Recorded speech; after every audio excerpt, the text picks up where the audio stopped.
ఎవరితో మనం స్నేహం చేయాలి ఈ వయస్సులో చాలా ముఖ్యమైన విషయం ఇది. ముఖ్యంగా యువతరం బాగుపడుతున్నది, దెబ్బతింటున్నది కూడా స్నేహాల వల్లనే. మంచి స్నేహితులు దొరికితే మనం బాగానే ఉంటాం. అదే చెడు స్నేహితులు దొరికితే దానికి ఉదాహరణ ఏమిటో తెలిసే లెక్క భారతం. మహాభారతంలో 3 రకాల స్నేహాలు ఉన్నాయి. 3 రకాలు. 1 విఫల స్నేహం, 2 సఫల స్నేహం, 3 సుఫల స్నేహం. 3 రకాల స్నేహాలు ఉన్నాయి మహాభారతంలో. మీలాగే చదువుకునేటప్పుడు కాలేజీలో మీరు అందరూ చదువుకున్నట్టే ద్రౌపదుడు ద్రోణుడు కలిసి చదువుకున్నారు చిన్నతనంలో. ద్రౌపదుడు అంటే ద్రౌపది తండ్రి, ద్రోణుడు సరే అశ్వత్థామ తండ్రి. ద్రౌపదుడు ద్రోణుడు కలిసి చదువుకున్నారు. వాళ్ళు ఏదో ఓ కంచంలో తినేవారు, ఓ మంచంలో పడుకునేవారు, బాగా స్నేహంగా ఉండేవారు. ఆ సమయంలో ద్రౌపదుడు రాజు కదా, కాబోయే రాజు, యువరాజు. అందుకని ద్రోణాచార్యుల మీద స్నేహం వల్ల ద్రోణ్ అంటే ఇంగ్లీష్లో పిలవాడు డోన్ అనేవాడు సరదాగా. Mister Don, I love you అనేవాడు. అంత స్నేహం వాళ్ళకి. అని మిస్టర్ డోంట్ థింక్ అదర్వైజ్, నేను రాజ్య పట్టాభిషేకం చేసిన తర్వాత నువ్వు ఎప్పుడైనా రా, నీకు కావాల్సినవన్నీ ఇస్తాను, నేను స్నేహితుడిని మర్చిపోక నేను ఉన్నానంటే. పాపం ఈ బ్రాహ్మడు వెర్రి బ్రాహ్మడు ఏమనుకున్నాడు, ఒక మహారాజు మనకి ఇంత అభయం ఇచ్చాడు, ఇంతకంటే ఏం కావాలి అనుకున్నాడు. కానీ రాజులైనా రాజకీయ నాయకులైనా, పూర్వం రాజులైనా ఇప్పుడు రాజకీయ నాయకులైనా చేసే వాగ్దానాలు వేరు, చేసే పనులు వేరు. ఖచ్చితంగా అనేక రకాల అనుభవం అవుతుంది మనకి. ఎన్నికల ముందు చెప్పే మాటలు వేరు, ఎన్నికలు అయ్యాక చెప్పే మాటలు వేరు. రాత్రి చెప్పే మాటలు వేరు, పగల చెప్పే మాటలు వేరు. మైకి ముందు చెప్పే మాటలు వేరు, తెర వెనకాల మాటలు వేరు. మాటలు నమ్మేయకూడదు వెంటనే, నమ్మినట్టు ఉండాలంతే. మనం నమ్మేయకూడదు వెంటనే. ద్రౌపదుడు ఎంతైనా రాజు అంటే రాజకీయ పొలిటికల్ లీడర్ లాంటి వాడు. పై ఈ వెర్రి బ్రాహ్మణ అమాయకత్వం కొద్దీ నమ్మేశాడు. తర్వాత పెళ్ళైన తర్వాత ఈయనకు కొడుకు పుట్టాడు అశ్వత్థామ. ఆయన తాగడానికి పాలు లేవు, ఎందుకంటే భార్యకు అనారోగ్యం, ఆవిడ పాలు ఇవ్వలేని పరిస్థితిలో ఉంది. అప్పుడు ద్రౌపదుడి దగ్గరికి వెళ్ళాడు. 2 ఆవులు ఎంత చేస్తే 2 ఆవులు ఇమ్మన్నాడు ఆయన. పెద్ద విచిత్రమైన కోరిక ఏం కోరలే. 2 ఆవులు మహారాజుకు లెక్క 2000 ఆవులు ఇవ్వచ్చు. 2 ఆవులు ఇమ్మని అడిగాడు ఆయన. కానీ ఏ సమయంలో వెళ్ళాడో ఏమిటో కానీ ద్రౌపదుడు కోపం వచ్చి, ఎవడా పిచ్చి బ్రాహ్మడు గడ్డ వేసుకుని, ఆయన ఏంటి నాకు స్నేహితుడేంటి, నేను ఆయన కావులో పొమ్మనా గంటేండి అన్నాడు. దూనుండి అవమానించి పంపించాడు ఆవులు ఇవ్వకపోగా. ఇదా స్నేహం? చదువుకున్నప్పుడు అనేక రకాల మాటలు చెప్పి నువ్వు రాజు అవ్వగానే స్నేహాన్ని మర్చిపోతావా? అలాంటి వాళ్ళు ఉంటారా? అందుకని ఆశ్చర్యపోయాడు ద్రోణుడు. ఇదేమిటిది? ఆ అవమానాన్ని ఆయన భరించలేకపోయాడు. అది కక్ష కింద పెంచేసుకున్నాడు. ఆయన కూడా వదిలేవేసి పోనీ బ్రాహ్మణుడు సత్వగుణం వదిలేయచ్చు, కానీ వదలలేదు, పెట్టేసుకున్నాడు.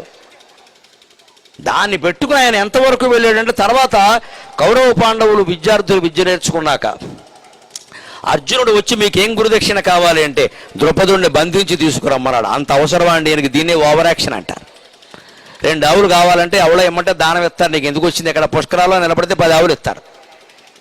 ఏదో చేసుకోవచ్చు కదా, ఎవరు వద్దన్నారు? అబ్బే కోపం అండి, కక్ష. బ్రాహ్మడికి అంత కక్ష పనికిరాదు. పెంచేసుకున్నాడు ఆయన రజోగుణం. వెంటనే అర్జునుడిని పంపించి ద్రౌపదుడిని ఓడించి తీసుకురా, బంధించి చంపొద్దన్నాడు. ఆయన బంధించి తీసుకొచ్చాడు. అర్జునుడు పరాక్రమవంతుడు. గురుదక్షిణ అక్కడ నిలబెట్టి ఆక్షేపించాడు. వీరాండి ద్రౌపది మహారాజులు బాగున్నారా అండి, ఏమైనా ఇడ్లీ కావాలా సాంబార్ కావాలని అడిగాడండి అవమానించి. వాడు అది మనస్సులో పెట్టుకున్నాడు. వాడు వెంటనే శివుడి కోసం తపస్సు చేశాడు. 11 ఏళ్ళు తపస్సు చేశాడు. శివుడు కనపడగానే నాకు అర్జునుడిని పెళ్ళాడే అమ్మాయి ద్రోణాచార్యుని చంపే కొడుకు కావాలన్నాడు. 2 ఆవులు ఎంత గొడవ పెట్టేసేయి చూడండి. ఆ సినిమాలు ఈ సినిమాలు బయోపిక్లు తీస్తున్నారు, కానీ 2 ఆవులు అని పెట్టి ఇదంతా సినిమా తీర్చి బ్రహ్మాండంగా ఆడుతుంది. నేను డైరెక్షన్ కూడా చేస్తాను కావాలంటే. 2 ఆవులు ఎంత సినిమా అయిపోయిందో చూడండి. ఒక మనిషి మనస్సులో పెంచుకున్న కక్ష ఇంత ప్రమాదం అవుతుంది జీవితంలో. ఏదో ఒక దశలో ఆ విషయాన్ని వదిలేసి కదా. ద్రౌపదుడు వదలలేదు, ద్రోణుడు వదలలేదు, పెద్ద గొడవ అయిపోయింది. ఈయన పెంచేసుకున్నాడు, ఆయన పెంచేసుకున్నాడు. ద్రౌపది అర్జునుడిని చేసుకుని బాగానే ఉంది.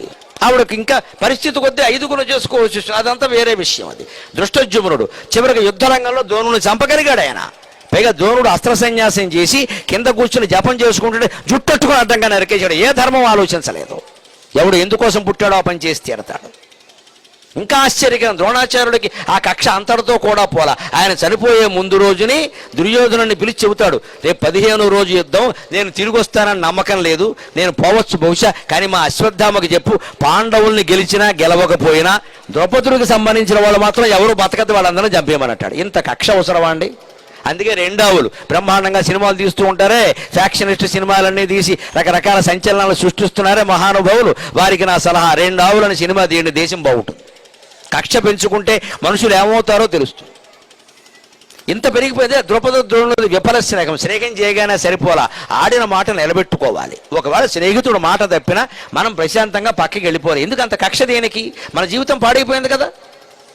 పైగా ద్రోణాచార్యులు కౌరవుల పక్షంలో పోరాడడానికి ప్రధానమైన కారణం దుర్యోధనుడి మీద అభిమానం కాదండి, ద్రౌపదుడి మీద ద్వేషం. ద్రౌపదుడు పాండవుల పక్షంలో ఉంటాడు మావగారు కాబట్టి వ్యతిరేక పక్షంలో చేరాడు.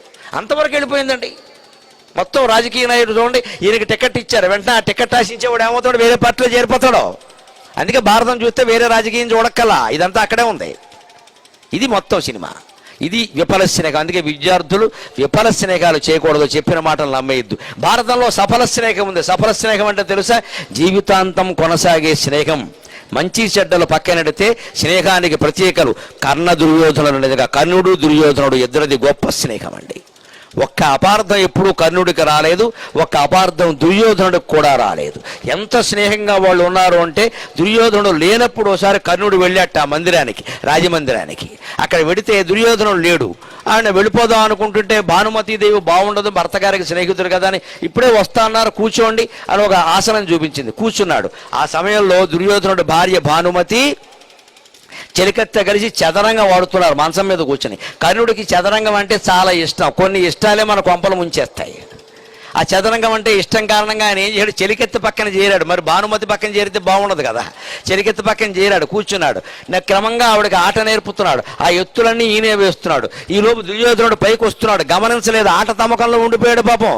కళలు, సంగీతం, కవిత్వం, ఆటలు ఒక్కోసారి కొంపలు ముంచేస్తే జాగ్రత్తగా ఉండాలి. కళారాధన మంచిదే కానీ ఇంత ఆరాధన అక్కర్లేదు.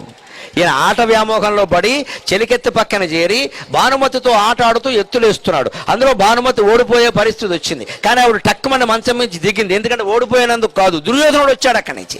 దుర్యోధనుడు వస్తుంటే కర్ణుడును భానుమతీదేవి ఒక మంచం మీద కూర్చొని చదరంగం ఆడితే వాడు ఊరుకుంటాడంటే మన్నాడు విడాకులు ఖాయం. ఇంకా అనుమానం రాదా? వెంటనే స్నేహాలు చెడిపోవా?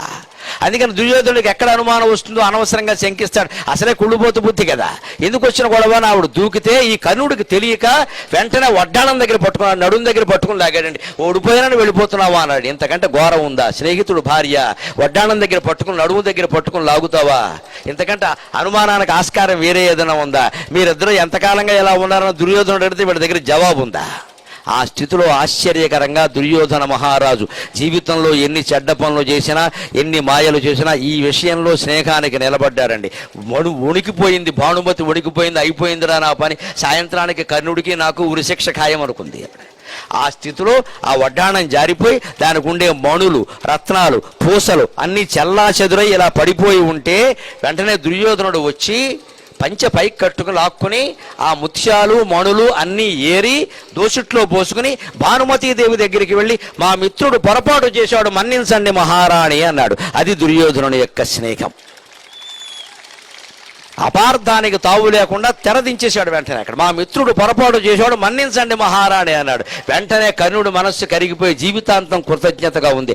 ఆ కృతజ్ఞత కారణంగానే తాను పాండవుల్లో ఒకడు అని తెలిసినా సరే, స్వయంగా తల్లి కుంతీదేవి చెప్పినా సరే, శ్రీకృష్ణుడు చెప్పినా సరే పాండవుల పక్షానికి వెళ్ళే ప్రయత్నం చేయలేదు. కర్ణుడు నీతికి నియమానికి కట్టుబడిన మహాత్యాగ ధనుడు కర్ణుడు. మనం గుర్తించాలి ఆ విషయాన్ని ఖచ్చితంగా. మంచికి మంచి, చెడ్డకి చెడ్డే. ఆయన అన్ని విషయాల్లోనూ మంచి వాడు నేను అనట్లా, కానీ స్నేహం విషయంలో నెక్కెచ్చిగా ఉండడం లేదా. అందుకని కర్ణ దుర్యోధనుల స్నేహం సఫలమే. కానీ అందులో గొడవ ఏంటంటే, ఈ స్నేహం ఇంత గాఢంగా ఉండడం కారణంగానే కురుక్షేత్ర యుద్ధం జరిగింది. 21 లక్షల మంది చచ్చిపోయారు. 11 అక్షౌహిణి, 18 అక్షౌహిణీలు పనిచేసే. అక్షౌహిణి అంటే 21,870 రథాలు, 21,870 ఏనుగులు, 65,610 గుర్రాలు, 109,350 మంది సైనికులు. ఇలా కలిపితే మొత్తం 18 అక్షౌహిణీలు కలిపితే 21 లక్షల మంది సైనికులు అవుతారు. ఇంత భయంకర యుద్ధం జరగడానికి వీళ్ళ స్నేహమే కారణం. అంటే ఇది సఫల స్నేహమే కానీ సుఫల స్నేహం కాదు, మంచి ఫలితాలను ఇచ్చిన స్నేహం కాదు. భారతంలో విఫల స్నేహం ద్రౌపద ద్రోణులు, సఫల స్నేహం కర్ణ దుర్యోధనులు. మరి మంచి ఫలితాలు జీవితాంతం కొనసాగి మంచి ఫలితాలను ఇచ్చిన స్నేహం ఏదయ్యా? కృష్ణార్జునుల స్నేహం సుఫల స్నేహం. ఖచ్చితంగా అది జీవితాంతం కొనసాగింది, మంచి ఫలితాలను ఇచ్చింది. అర్జునుడు నీరసపడితే నేను యుద్ధం చెయ్యలేను అంటే 18 అధ్యాయాల భగవద్గీత బోధించాడు కృష్ణ పరమాత్మ. ఆ భగవద్గీత ఇవాళ ప్రపంచంలోనే అత్యున్నతమైన గ్రంథం, అన్ని భాషల్లోకి అనువదింపబడింది. నిలబడింది. భారతీయుడు ఎవరినైనా నువ్వు భారతీయుడివి అని చెప్పడానికి ఉదాహరణ ఏమిటంటే భగవద్గీత. భగవద్గీత నోటికి రానివాడు 10 శ్లోకాలైనా నోటికి రానివాడు భారతీయుడు కాలేడు ఖచ్చితంగా. భగవద్గీత అంత గొప్పది. ఆ భగవద్గీత మనకు అందడానికి కృష్ణార్జునుల స్నేహం కారణమైంది. వాళ్ళలోనూ అపార్థాలు వచ్చాయి, కృష్ణార్జున యుద్ధం కూడా ఉంది, గొడవలు కూడా వచ్చాయి, కానీ సర్దుకున్నారు. అంతేకాదు లోకానికి మేలు చేశారు. కర్ణ దుర్యోధన స్నేహం వల్ల లోకానికి ఏం మేలు జరగల, వాళ్ళు జీవితాంతం స్నేహితులుగా ఉండొచ్చు. కానీ కృష్ణార్జునుల స్నేహం వల్ల భారత యుద్ధంలో పాండవులు గెలిచారు, ధర్మం నిలబడింది, భగవద్గీత లోకానికి దక్కింది. అంచేత విద్యార్థులకి నా మాట ఒక్కటిగా పెద్దవాడిగా చెబుతున్నా, విఫల స్నేహాలు చేయొద్దు. సఫల స్నేహం అయినంతలో సరిపోదు, మీ స్నేహం మీతో పాటుగా భారతదేశానికి కూడా వినియోగం కావాలి. ఒక మంచి సహాయం మేలు చేయగలగాలి ఖచ్చితంగా. అటువంటి ప్రయత్నం చేయండి, మీరు తలుచుకుంటే చేయగలరు.